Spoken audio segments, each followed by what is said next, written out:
Olá, sejam todos muito bem-vindos. Meu nome é Estevam Herculano e esse é o podcast da Igreja Presbiteriana de Jundiaí.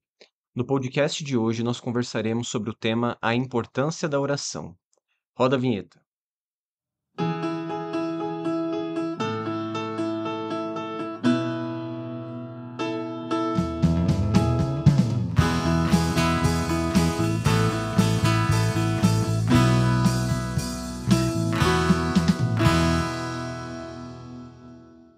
Olá a todos, sejam bem-vindos. É uma alegria estar novamente com você, ouvinte, que tem nos acompanhado aqui no nosso podcast da nossa amada igreja. Hoje, como dito na abertura, falaremos sobre oração e temos um convidado muito especial, o Reverendo Wilson do Amaral Filho, pastor aqui da nossa igreja, que nos dá a alegria da sua presença. Bem-vindo, Reverendo. Muito obrigado pela oportunidade, mais uma vez. É sempre um privilégio estar com vocês e que Deus seja louvado por meio deste podcast que vamos produzir. Amém. O privilégio é nosso, Reverendo. Bom, no começo do ano, nós tivemos uma série de estudos bíblicos sobre oração e nós temos, inclusive, uma tradicional semana de oração na Igreja Presbiteriana do Brasil. As igrejas costumam realizar esse tipo de movimento. E para a gente começar a nossa conversa, o nosso papo, eu queria perguntar para o senhor, reverendo, qual o senhor considera que é a importância da oração e também, se for possível, o senhor delinear algum tipo de definição ou limitar o que é oração. A oração é um expediente da vida espiritual de uma pessoa. Ela está, de certa maneira, estabelecida nas Escrituras como uma rotina na vida desse adorador, dessa adoradora de Deus. Você pensa naquilo que Deus quer que a gente faça. Ele quer que a gente conheça a palavra? Quer. Ele quer que a gente cante louvores para Ele? Quer. Ele quer que a gente tenha uma vida moral, uma vida sadia do ponto de vista da prática das coisas da palavra? Quer.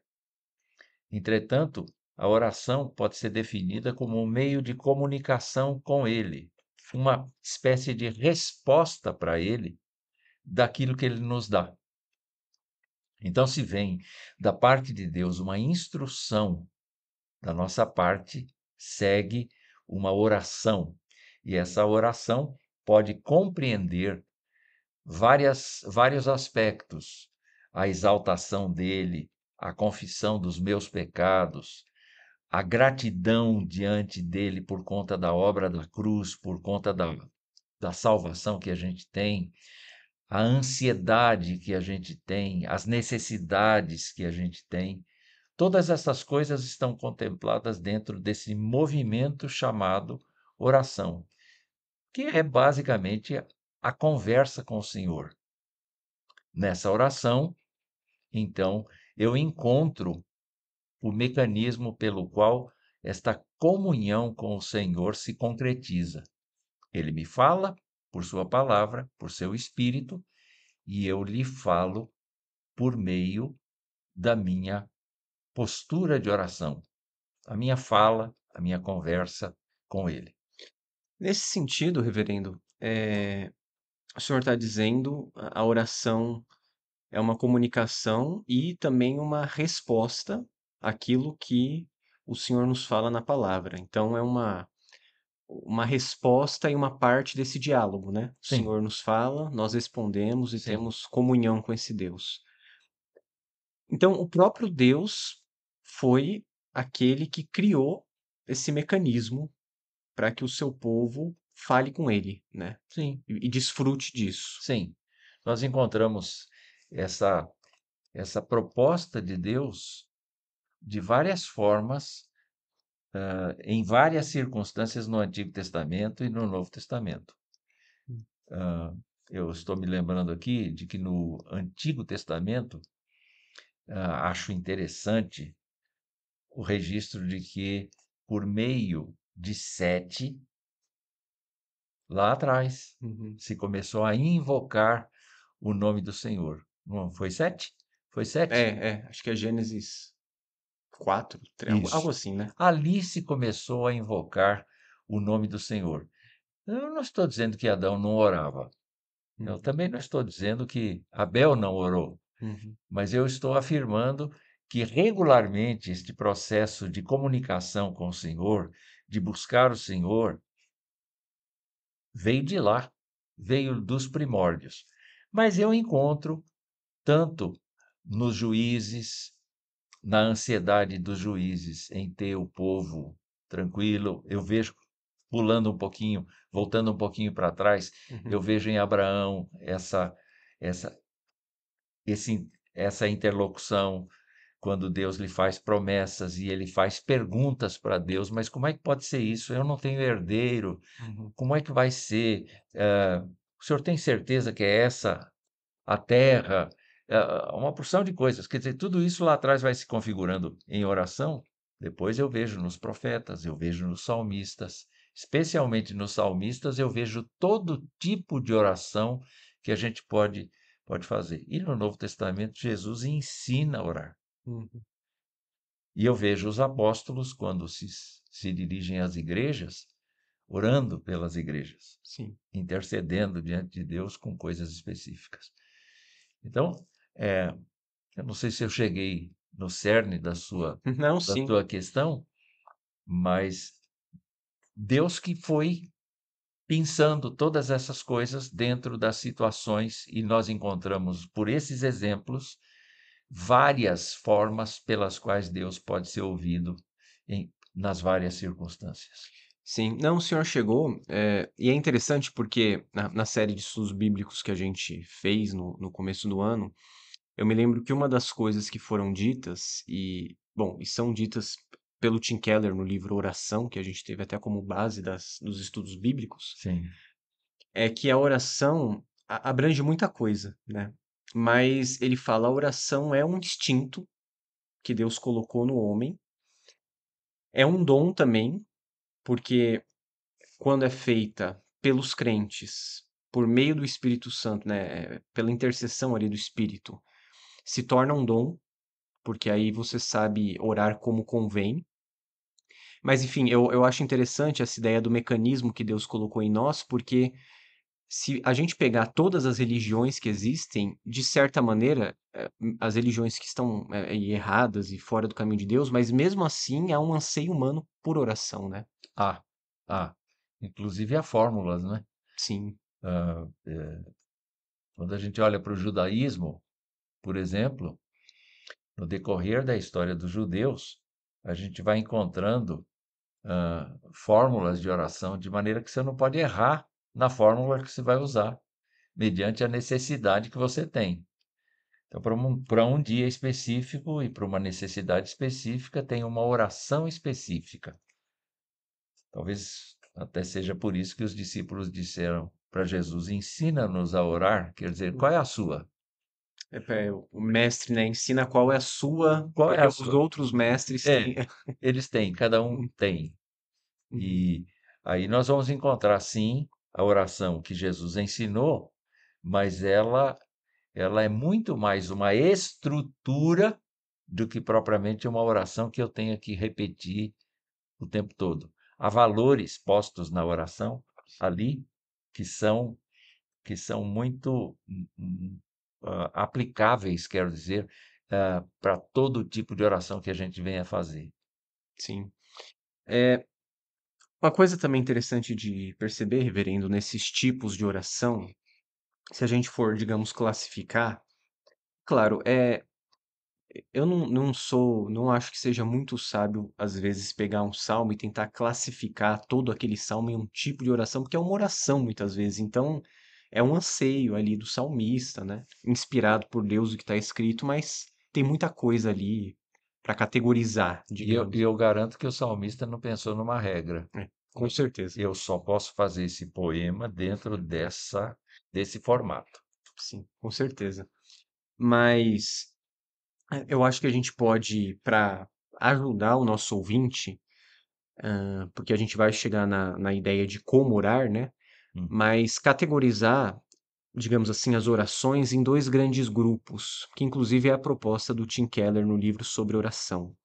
Primeiro grande grupo, orações centradas no reino, e um segundo grande grupo, orações centradas na comunhão.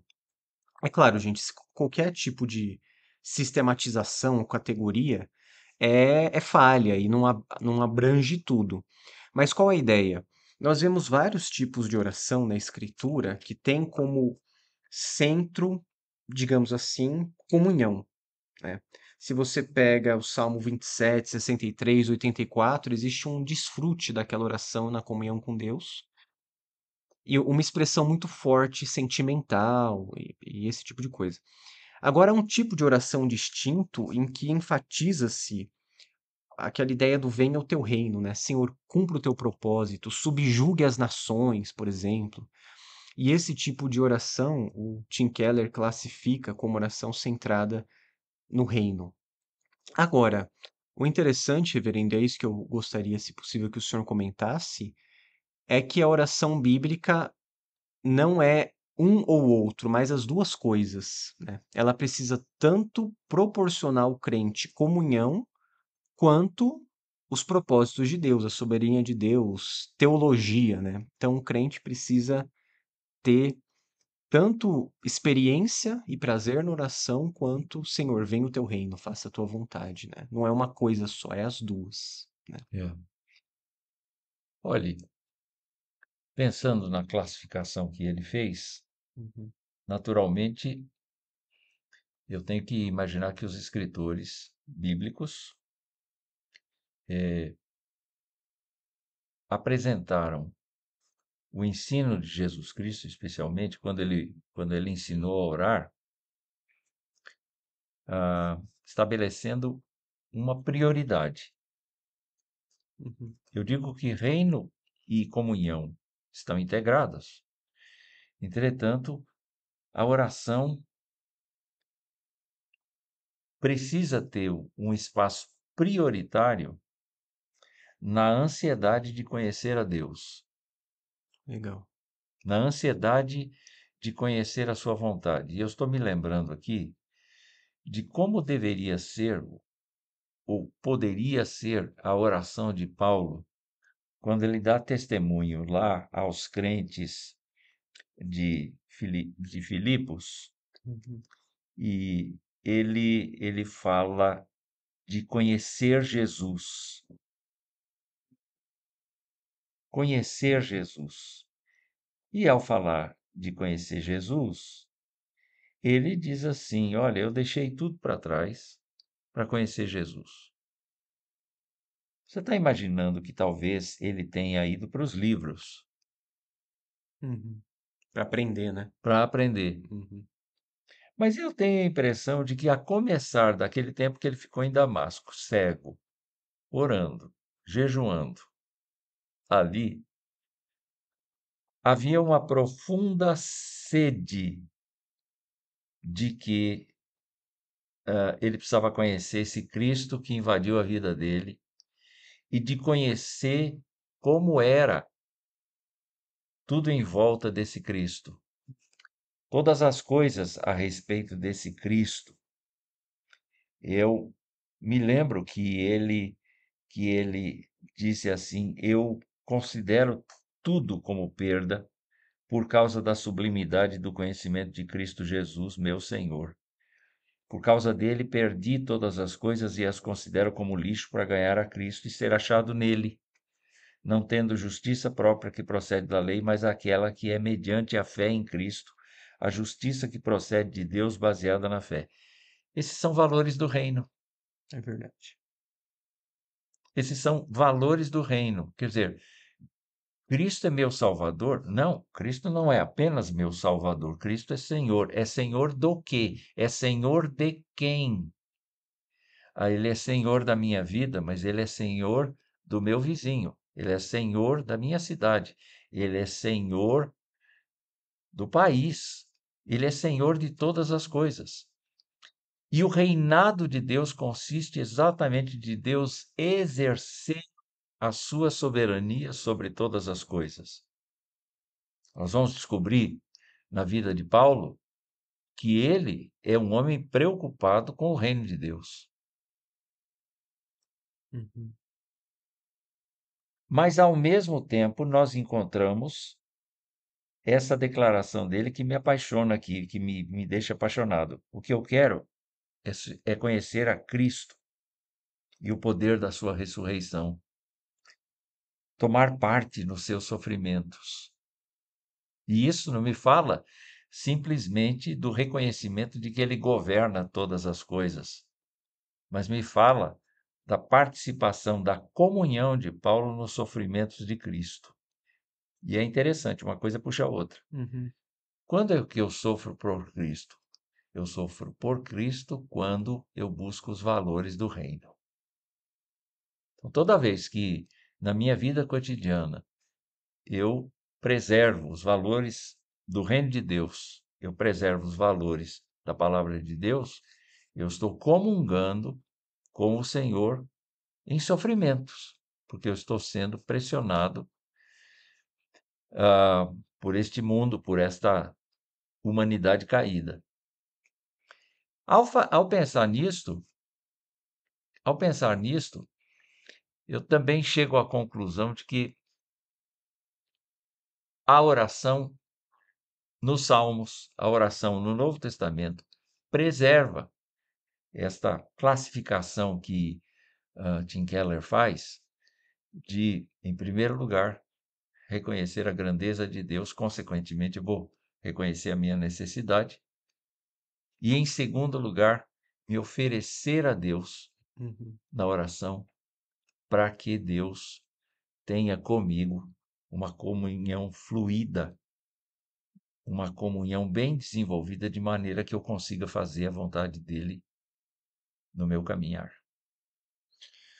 Isso que o senhor falou me lembrou, reverendo, duas coisas. Uma, só o texto que o senhor falou do sofrimento, eu lembro de Colossenses, que é um texto que, quando eu li a primeira vez, me perturbou quando Paulo diz: me cumpre completar o que resta das aflições de Cristo. O senhor lembra desse Lembro, texto? lembro. E eu li aquilo, eu falei, mas como assim, né? E, bom, óbvio, isso não tem um aspecto de justificação ou Nada salvação, disso. mas, É um aspecto de comunhão na santidade de Cristo. então, exato, e aí que tá, a gente completa o que resta das aflições de Cristo desfrutando, né, dessa comunhão É, e recebendo isso em oração também, é. né? E ele nos faz participar disso. E a outra coisa, que também vai aí de encontro ao que o senhor disse sobre Paulo ter essa noção e receber valores do reino por meio da oração, que também é de comunhão, é aquele episódio de Cornélio. É muito interessante aquilo, quando ele está orando em Atos 10, e o texto bíblico fala em Atos 10, 2, que Cornélio era um homem piedoso e temente a Deus com toda a sua casa, fazendo muitas esmolas ao povo e orando sempre a Deus. E um dia, por volta das 3 horas da tarde, durante uma visão, esse homem viu claramente um anjo de Deus que se aproximou e disse: Cornélio, né? E aí o anjo fala: as suas orações e as suas esmolas subiram para a memória diante de Deus. Agora envie mensageiros a Jope e mande chamar Simão, que também é chamado Pedro. E bom, aí a gente pega essa narrativa funciona tipo um corte de filme, né? Aí a gente vai para Pedro, e É. Pedro também está tendo uma visão nesse instante. Mas o que eu tô querendo dizer? E é lógico, isso aqui o cânon bíblico ainda estava sendo formado, né? E a gente não crê nesse tipo de revelação hoje, mas esse homem recebeu valores absolutamente fundamentais do reino, que era o evangelho chegando aos gentios, por meio da oração, né? Sim. Deus lhe revelou coisas sobre o reino por meio da oração. E a Pedro também, porque Pedro também tem uma visão. Então, não é só por meio da palavra, mas a gente também compreende Deus orando. Eu acho que Pedro, lá no esperando o almoço chegar, com muita fome, devia estar orando por alguma outra situação, Hum. que não a situação dos gentios. Talvez pela família, talvez pelo Simão o curtidor que o hospedava, talvez pelo povo da igreja de Jerusalém, mas quando você vê aquele lençol descendo ali, mata e come, É, a reação de Pedro diante dessa visão não é encaixada com o espírito de pregar o evangelho a toda criatura. Não dá para a gente perceber, porque o véu sobe e desce várias vezes. Pedro só obedece a partir da quarta vez, né? é, Parece, não é? é verdade. Não tem quatro vezes, tem três vezes. Mas na quarta vez ele vai, não é? É que ele fala levanta e come, e tudo, É, né?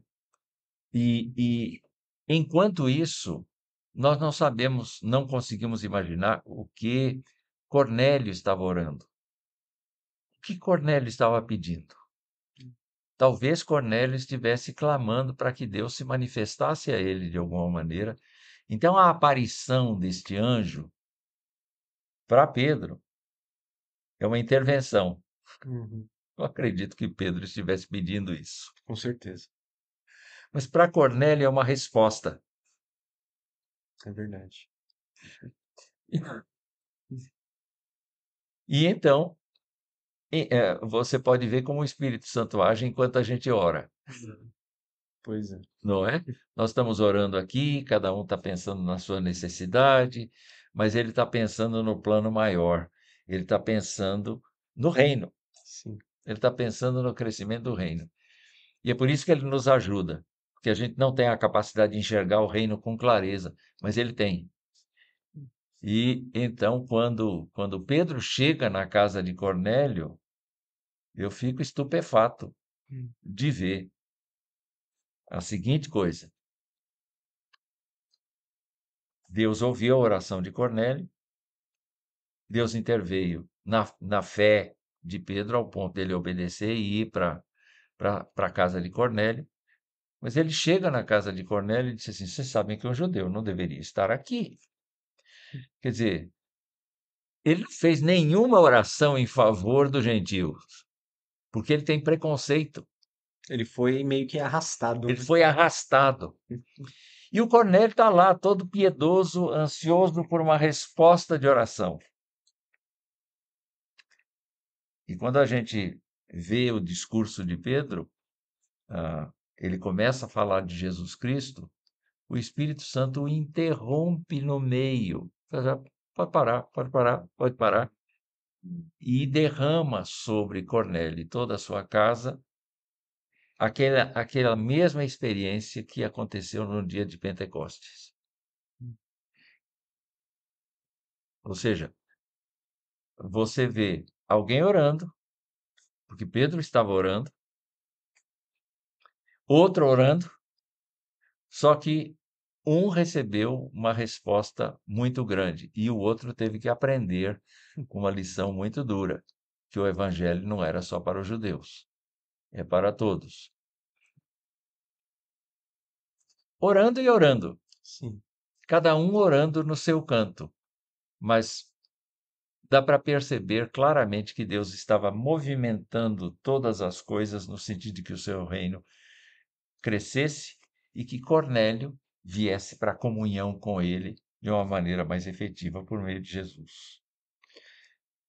É, ou seja, Deus usa a oração tanto para responder e edificar a fé de um, quanto para corrigir e fazer outro aprender também. Exatamente. Agora, reverendo, uma coisa interessante também sobre a oração, para a gente daqui a pouco ir para um outro ponto aqui que eu pensei, é que Jesus, o texto bíblico diz que ele, antes de escolher os apóstolos, orou também, né? O que também é uma coisa que revela o caráter divino mesmo da oração, porque Jesus é Deus, embora no tempo de sua humilhação e, portanto, obviamente, não se utilizando de atributos da divindade de maneira completa ali, claro, mas cheio do Espírito Santo, mas ele ora para escolher. os apóstolos. E ele faz isso escolhendo, conscientemente também um traidor, que já estava destinado ali desde sempre, né, o filho da perdição. Ou seja, é mais um indício, mais uma demonstração de como Deus usa a oração também para cumprir seu propósito e realizar o seu reino, né? O venha ao teu reino é isso também. E Jesus mostra isso. Inclusive, quando ele fala para os apóstolos orarem para que Deus mandasse trabalhadores e os envia. Então, assim, né? A oração e a resposta da oração ali acontecendo. Ou seja, Deus usa a nossa oração de uma maneira que não nos pergunte como, mas para cumprir sua vontade também, né? Isso é muito interessante. Eu estava meditando para gravar, vamos dizer assim, a uma um vídeo para o meu canal, Laboratório no teológico. Laboratório Teológico, e Se inscreva no YouTube. é, eu estava eu estava vendo lá uma coisa interessante acontecer, porque eu estava justamente trabalhando o episódio da morte de Lázaro. E tem um momento lá em que Jesus está diante do sepulcro e ele diz algo assim: Pai, eu sei que o Senhor sempre me ouve, mas eu estou agora fazendo isto aqui para que eles creiam.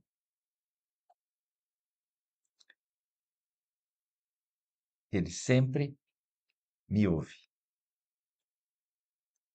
Eu fico imaginando que a oração de Jesus era diferente da nossa. O lado humano dele, claro, precisava aprender.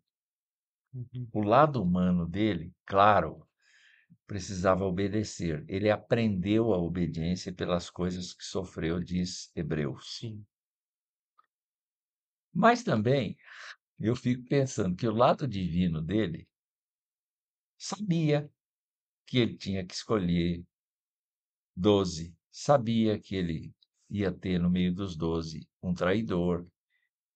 Ele sabia, do mesmo jeito que ele tinha discernimento para conhecer o coração das pessoas.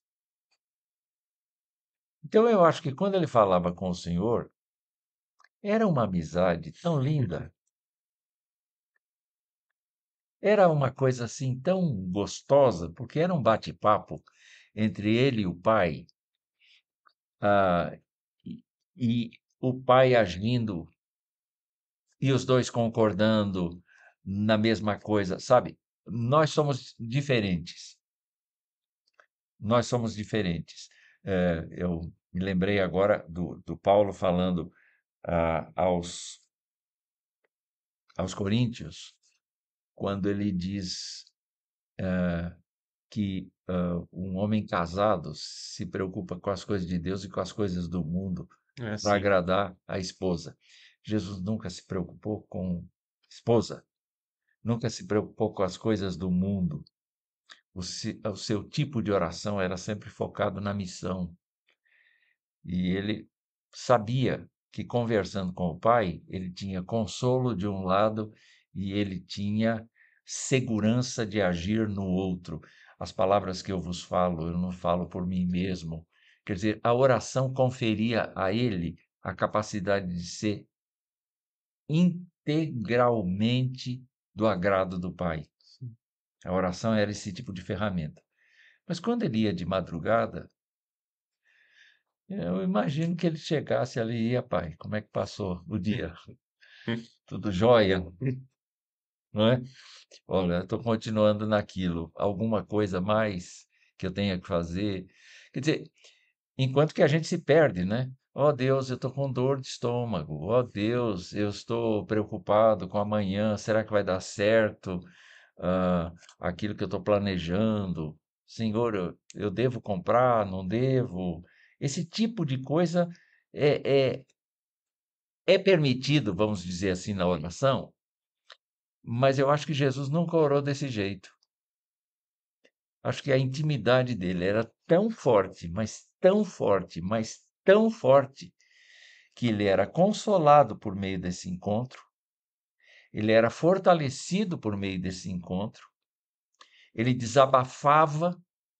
Eu posso imaginar quantas vezes ele dizia: Pai, esse povo é de uma cerviz dura, eu não estou aguentando mais. E o pai dizia: Calma aí, foi para isso que você foi. Eu posso imaginar essa comunhão assim. Não sei se eu estou indo para a loucura. Não, reverendo. Tanto que a gente tem um exemplo, que é um dos poucos exemplos bíblicos de Jesus de fato orando longamente, em João 17. É importante a gente lembrar que a oração do Pai Nosso, a gente vai falar dela daqui a pouquinho, mas é a oração que Jesus dá aos seus discípulos, né? Jesus não ora, perdoa os meus pecados, ele não tem pecado, então é a oração que vocês têm que fazer, mas ele ora em João 17, isso é de fato ele orando ao Pai, e é essa oração, focada na missão. É, Ele tá para morrer, na iminência de morrer, e ele fala o quê? Assim como lhe deste autoridade sobre toda a humanidade, a fim de que conceda a vida eterna a todos que lhe deste. A vida eterna é essa, que conheçam a ti, o único Deus verdadeiro, e a Jesus Cristo a quem enviaste. Eu te glorifiquei na terra, realizando a obra que me deste para fazer. E agora, ó Pai, me glorifica contigo mesmo, com a glória que eu tive junto a ti antes que houvesse mundo.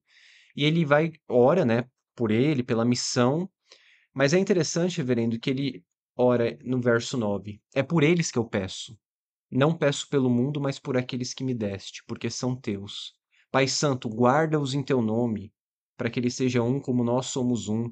Enquanto eu estava com eles, eu os guardava, eu os protegi, mas agora vou para junto de ti e falo isso no mundo, para que eles tenham a minha alegria completa em si mesmos. Então ele fica sendo consolado, digamos assim, prestes a morrer, intercedendo, né, pelos apóstolos, pela missão. Senhor, guarda eles. E é óbvio que ele sabia que eles seriam guardados, mas ele é consolado orando e sabendo e sendo Deus confirmando, né, o Pai confirmando a ele que isso aconteceria. e nessa oração de João 17 você encontra o conceito do reino. Eu lhes transmiti toda a glória, eles têm a minha glória, e ao mesmo tempo a comunhão, que eles sejam um, assim como eu e o Pai somos um. Eu em ti, tu em mim É, e eu neles, é, para que sejam perfeitos em unidade. exatamente. O conceito de ver a glória e a soberania de Deus agindo em todas as direções e, ao mesmo tempo, o compartilhamento, o estar juntos numa unidade. Então, para gente avançar um pouquinho só, uma coisa que eu ressalto aqui que o Tim Keller fala em todo esse sentido de comunhão e reino é que orar é ir do dever ao prazer. Eu acho que isso, de certa maneira, nos leva a pensar. É a soberania, preciso orar, Jesus mostra isso, mas a gente caminha, né? Digamos, do dever, do mandamento de orar sempre, sem E- desfalecer, Esmorecer. esmorecer, obrigado. Mas desfruta nesse processo, né? Bom, reverendo, então, diante disso tudo, partindo agora um pouco para a prática e para o modo como a gente encara isso. A gente tem a oração como uma resposta à palavra, uma oração em que nós consideramos Deus, sua soberania, a missão dele, a que ele nos deu, né? E desfruta e é alimentado pelo Senhor nesse processo. Agora a gente precisa saber como orar. E antes da gente falar da oração no Pai Nosso, eu queria falar o seguinte: a gente tem orações nos nossos momentos de culto, por exemplo. Uhum. Oração de adoração, de confissão, de intercessão. Por que a oração é importante tanto na nossa vida privada cristã, quanto na vida pública, como povo de Deus, e orar tentando abranger os tipos diferentes de oração? Por que adorar a Deus em oração, pedir em oração, se confessar em oração? Porque isso é importante para a vida do cristão. Penso que sem oração esses movimentos todos não aconteceriam. Se não tivéssemos a oração, é claro, nós temos a Escritura e na Escritura a gente pode ler textos que nos levam a contemplar a grandeza de Deus, a santidade de Deus, a bondade de Deus, a sua misericórdia, mas a adoração, a confissão, a intercessão, no culto público especialmente, são formas de oração pelas quais a gente conduz o povo todo a um processo didático de comparecimento diante de Deus. Quando eu digo assim, vá orar sozinho, vá tratar dos seus problemas com Deus sozinho, eu posso ter todos esses movimentos aqui. Eu posso adorar a Deus, eu posso confessar meus pecados, eu posso interceder em favor da minha casa, dos meus parentes. Mas quando a gente está na igreja, é até bom pensar que a oração não é igual, Uhum. ela é representativa. Exceto quando eu digo assim: olha, abaixe a cabeça e faça a sua própria oração pessoal com o Senhor Deus. Mas geralmente as nossas orações são representativas. E aí, a diferença que existe entre eu orar sozinho e orar na igreja é que eu não tenho, eu tenho que ter o cuidado, melhor dizendo, de olhar para todos os meus irmãos de fé e, em nome deles, em nome deles, adorar a Deus, em nome deles, confessar pecados da igreja, da comunidade como um todo, em nome deles, interceder em favor daqueles que necessitam. E eu vejo essa diferença. Quando eu estou no culto público, a oração faz parte do culto. Sim. Faz parte do culto. O apóstolo Paulo, quando falava aos Efésios, ele dizia coisas como esta, no sentido de que nós pudéssemos louvar a Deus com salmos, hinos, cânticos espirituais, mas também ele envolvia a questão da oração como uma necessidade, como uma um expediente do culto, como uma coisa necessária. Uhum.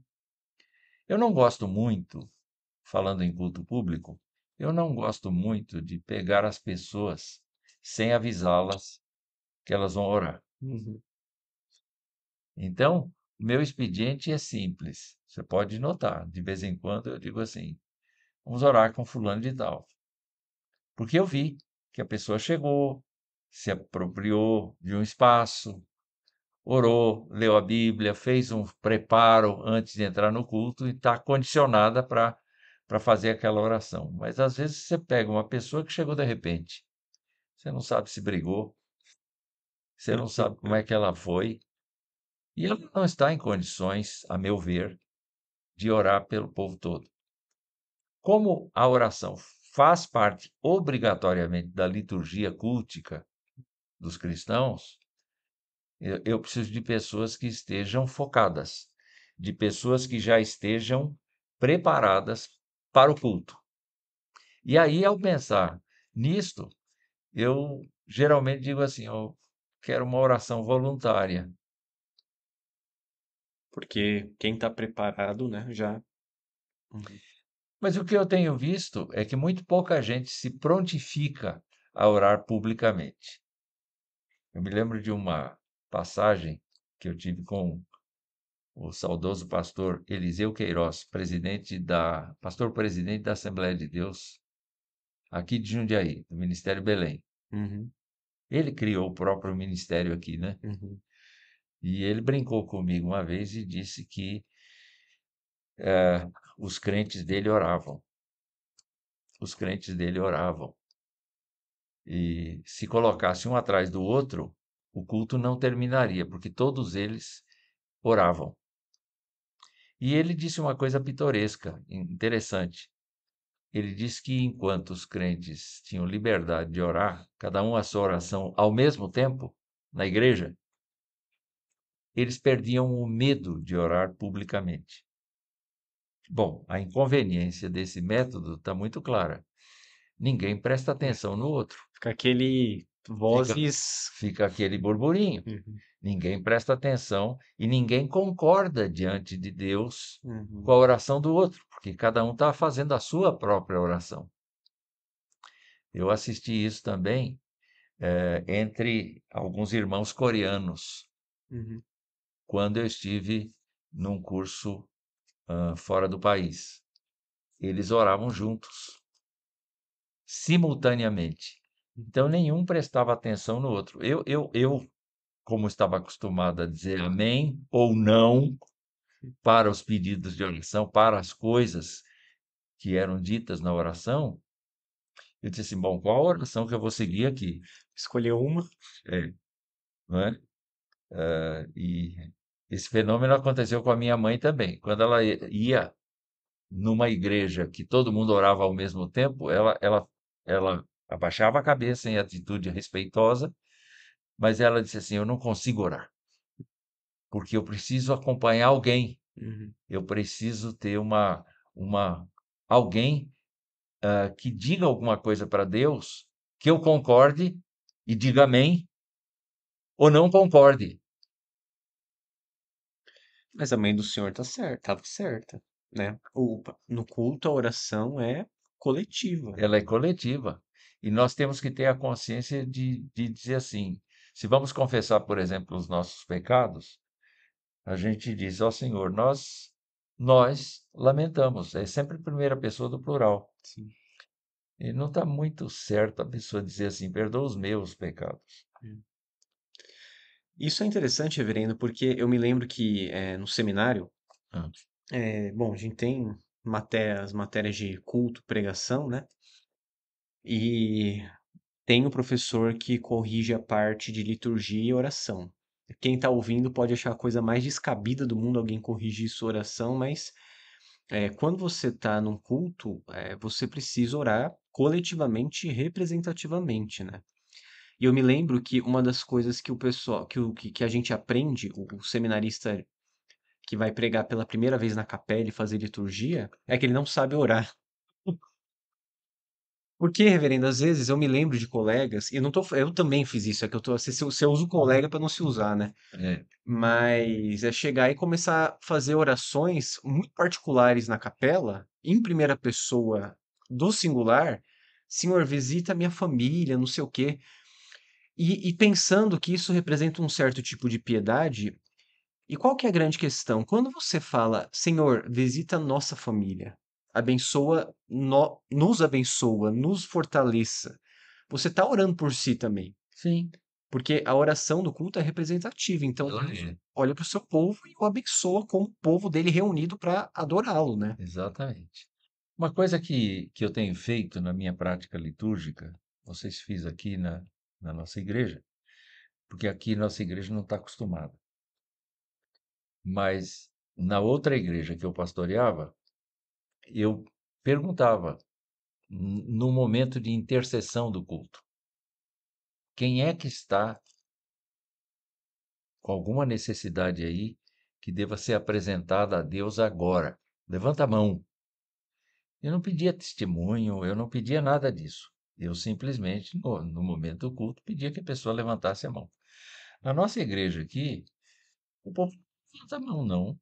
Parece que todo mundo está a mil maravilhas. Está uma bênção a vida deles. Mas igreja é para isso. É para a gente ter intercessões e intercessões coletivas.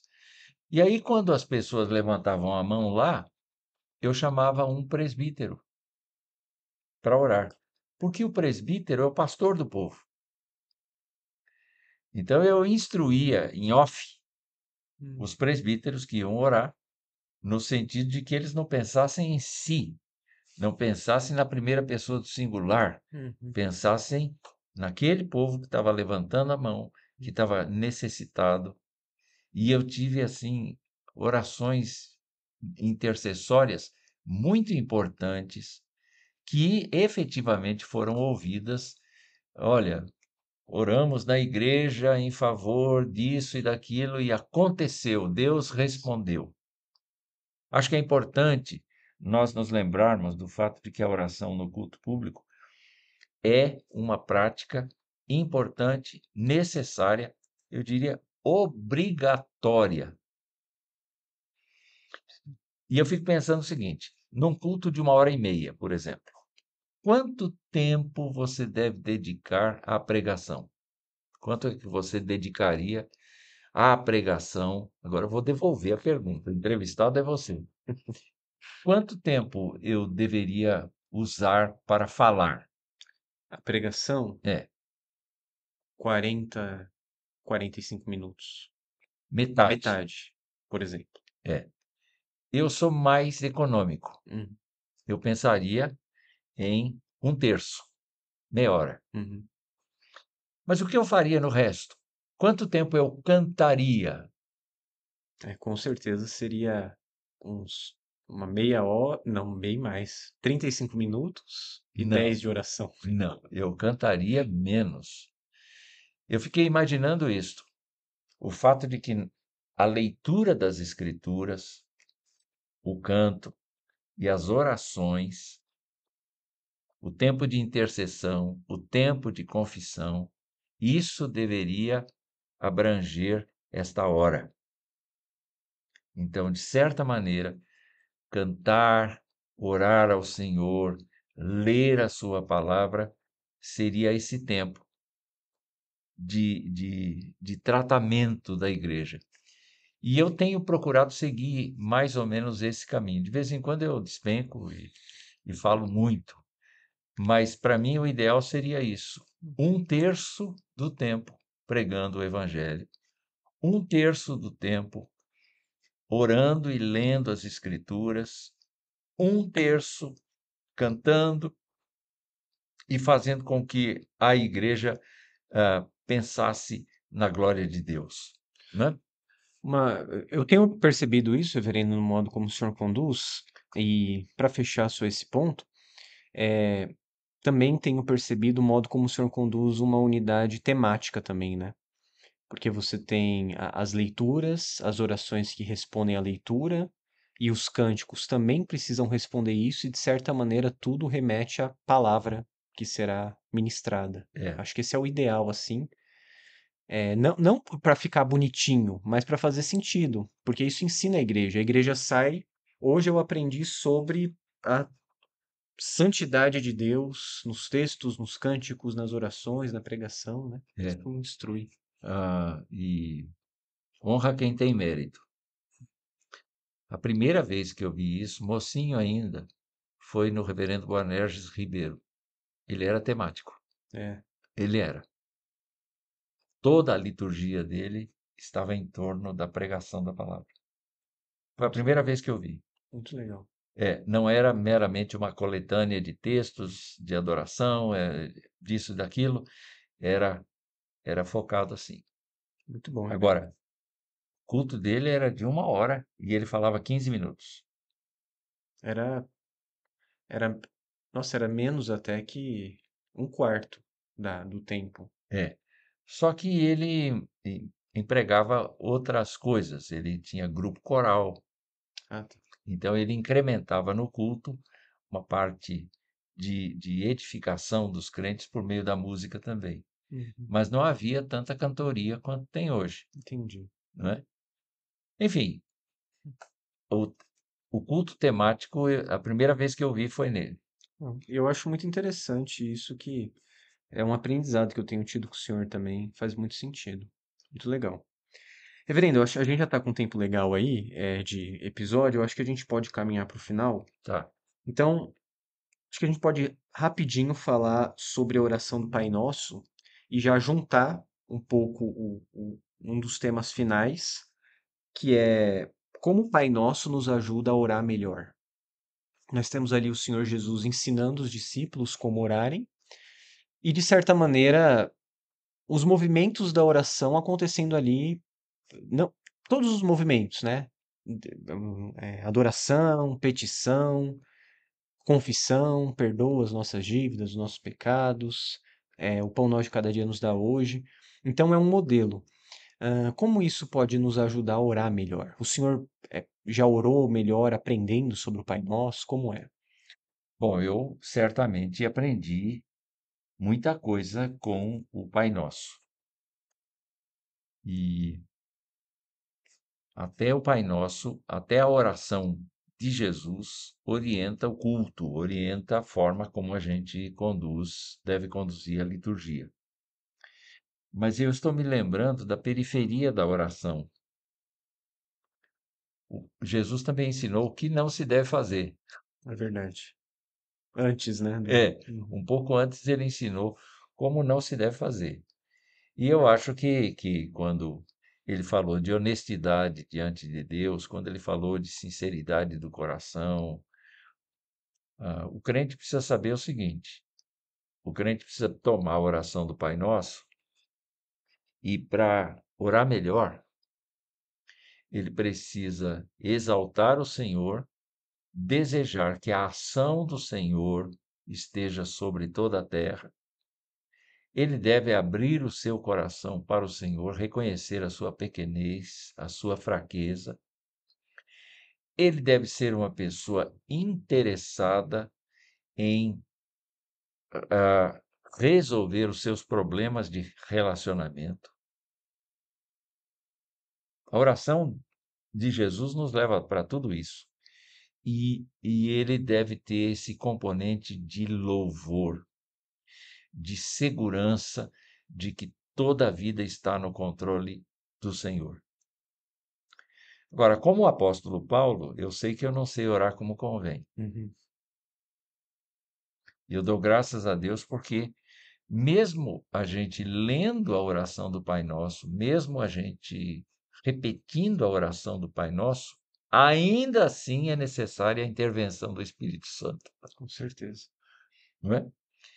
Então, ah, eu vejo que a oração do Pai Nosso e o contexto próximo nos mostram que orar melhor significa nós encararmos todos esses detalhes positivos da oração do Pai Nosso e encararmos com seriedade a atitude que Deus espera. Me transporta um pouco para aquela reclamação que Deus fez. Esse povo honra-me com seus lábios, mas o seu coração está longe de mim.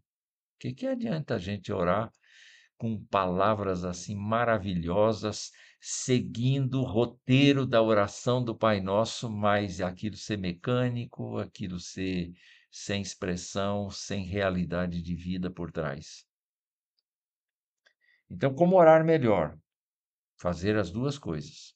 Ponderar o conteúdo da oração do Pai Nosso como forma da gente orar, mas ao mesmo tempo prestar atenção naquilo que Jesus disse a respeito da atitude. Eu tenho certeza de que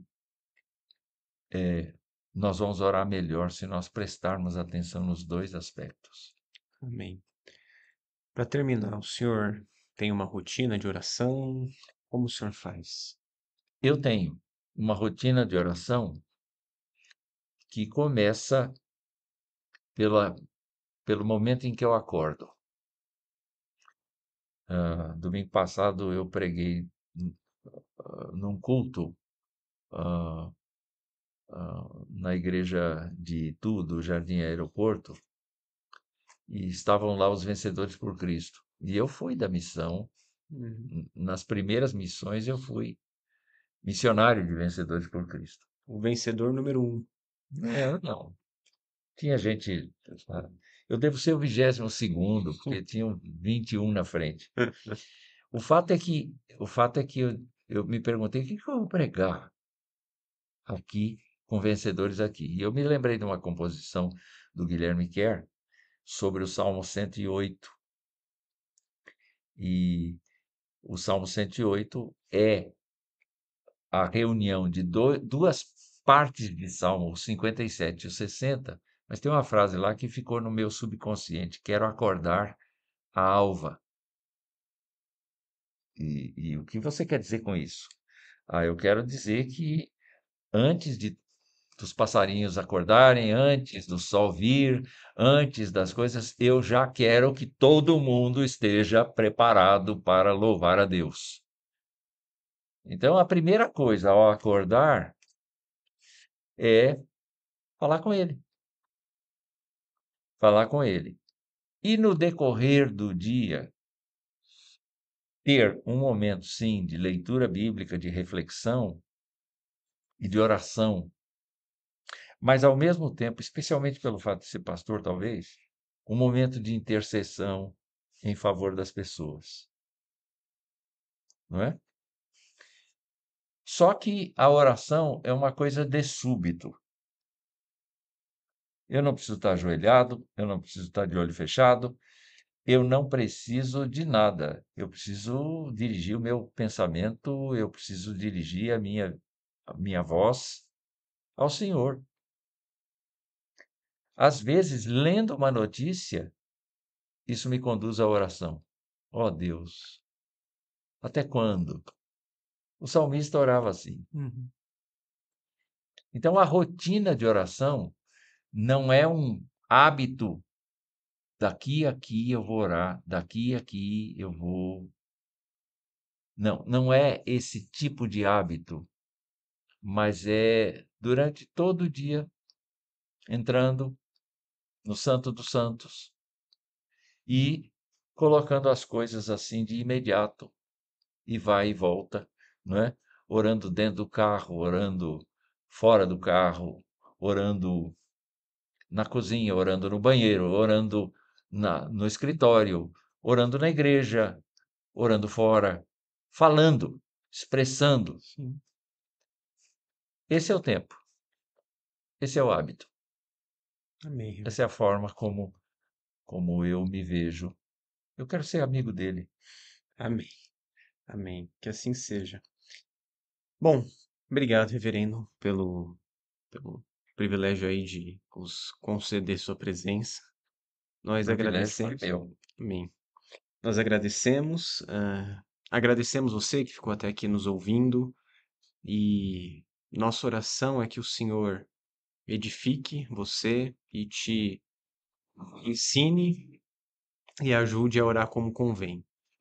Se você ficou até aqui, eu peço que você ative o sininho de notificação do podcast da IPJ aqui no Spotify e siga a Igreja Presbiteriana de Jundiaí nas plataformas, no YouTube, no Instagram, no Spotify, para acompanhar as pregações e os trabalhos que a nossa igreja tem feito. Que Deus te abençoe e, aproveitando o tema, queria pedir para o reverendo Wilson terminar com uma oração. O senhor pode fazer, reverendo? Posso? Que Deus te abençoe. Pai, nosso coração se enche de gozo no Senhor, porque o Senhor é Deus da glória, é Deus de poder, é Deus de majestade. O Senhor está sobre tudo, sobre todas as coisas, e nós te rendemos louvor, especialmente pelo fato de que fomos atraídos para o Senhor, para sermos teus filhos por meio da salvação que Jesus Cristo proporciona. Nós te louvamos o nome porque ele nos amou, porque ele se entregou por nós.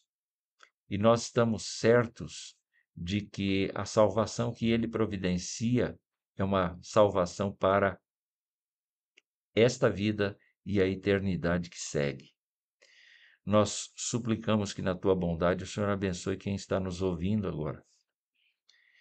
Que o Senhor trabalhe no coração de cada pessoa, que o Senhor fortaleça a vida dessa pessoa, que o Senhor a anime a te buscar e que ela se lembre todos os dias de que os teus ouvidos estão abertos, o teu coração está aberto, a tua voz pode ser ouvida por meio da Escritura e também por meio da graça que o Senhor derrama no nosso cotidiano. Então, despede-nos desse tempo e nos abençoa na nossa vida que segue. Em nome de Jesus. Amém. Amém. Deus abençoe.